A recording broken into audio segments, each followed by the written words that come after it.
បាទថ្ងៃនេះខ្ញុំចង់ឲ្យបងប្អូនទាំងអស់លេងហ្គេមមួយសប្បាយលេងមែនតើគឺហ្គេម Super Mario ជាដំបូងយើងចូលទៅកាន់ Play Store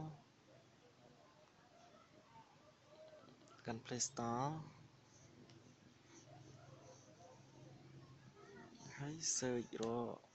ថា Super Mario នេះនៅក្រោមគេនេះចុចលើមកបាទនេះចុចពីលើមកបាទហើយ open មកសម្រាប់អ្នកដែលមិនទាន់ install មកចុចលើនេះតែខ្ញុំ install ហើយខ្ញុំចុច open យកតែម្ដងបាទតើមកវាចេញជាបែបនេះយើងមិនអូសណាឆ្ងាយចុចលេង start game នេះទៅបាទនេះហ្គេមច្រើនណាស់ហ្គេមអីក៏មានដែរតែ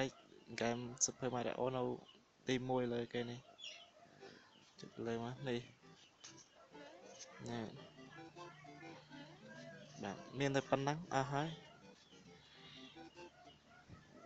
អរគុណសម្រាប់ការតាមដានវីដេអូហើយបើអត់ដោតអីអាច comment បានខ្ញុំនឹងប្រាប់លេងម៉េច